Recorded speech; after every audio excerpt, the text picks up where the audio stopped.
Da, tati, să ai grijă de fos. Să ai grijă de fos, să nu dea nimeni. Aici s-a adunat urzici în Danemarca, da? Mi-a fugit punga.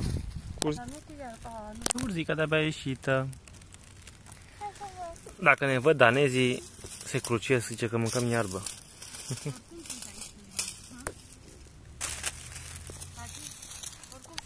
Aia nu e urzică, sare.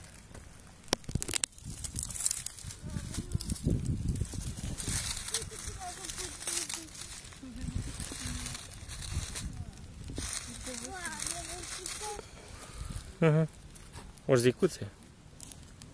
Tati, poți să-mi polile astea? Oh. Aici e decât o lingură de urzic. Uite cum se pune pe degetul. Uite! Sari, ție ți place carnea sau ți place urzicile? Ce ți place ție? Ce m-am urzicat? Ia spune-mi, ți place carnea sau urzicile? Urzicile. Da? Hai să adunăm urzici atunci. Ce ai tu acolo? Ce e?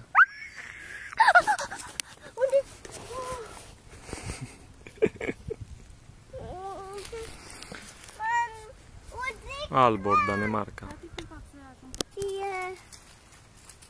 e?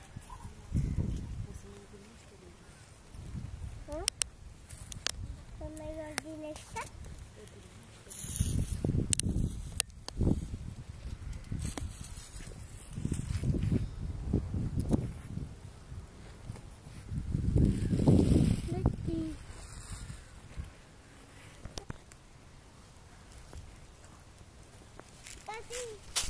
Ce fain să vede Aalborgul.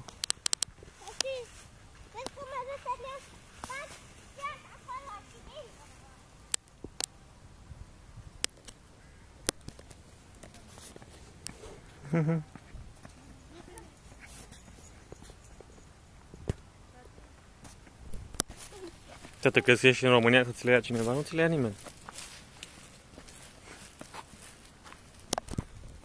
Unde sunt urzicile? Unde sunt urzicile? I-ai adunat ceva? He, 2 linguri. 2 linguri jumătate. Hai că-mi filmez eu. De ghiocei, vrei să aduni? Hai, hai! Lasă că filmez eu. Filmez eu. Nu! Du-te! Și pe aici. Și nu cap doar mami că vrea urzici, mami.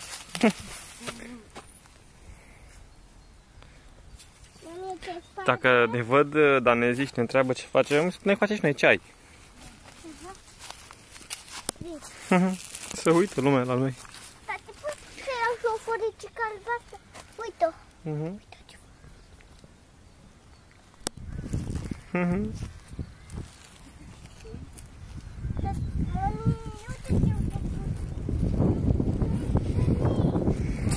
Adunăm urzici lângă casa albă aici.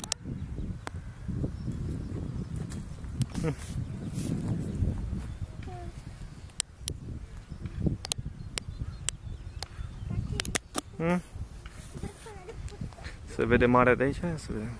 Dacă se ajunge să se vadă. Nu știu dacă se va înțelege.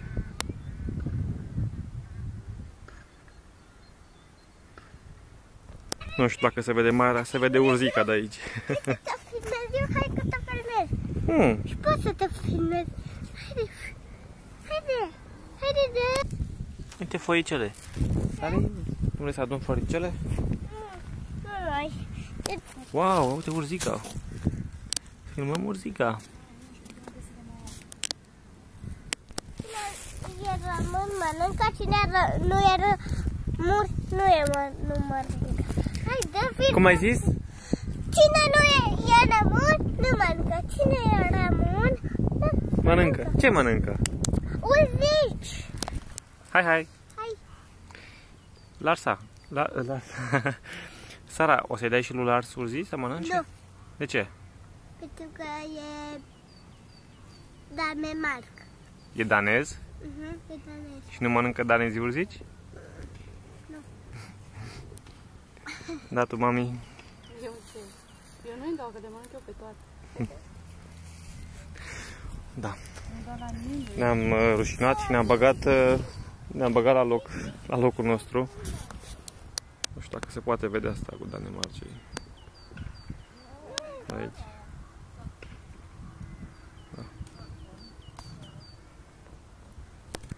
Da. Sau uite încă unul. Acolo sus, știi că e cafeteria la care ar să mergem noi, Nadia? Sus. Acolo e o cafeterie de se vede tot Alborgul.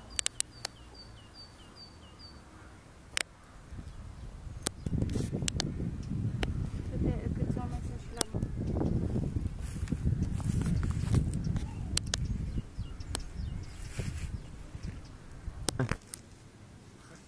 Sara, ce poți să ne zici tu de urzici? Noi ne comandăm. Sunt bune și sănătoase. Este valabil pentru danezi, nu? Că românii știu asta. Mănâncă doar de ei, danezii nu mănâncă. Bine. Ți-e dor de România? Da. Ai vreun mesaj pentru români? Da. Dacă mama i-a mâncat urzitul, ești bine, tu ce mai faci atât.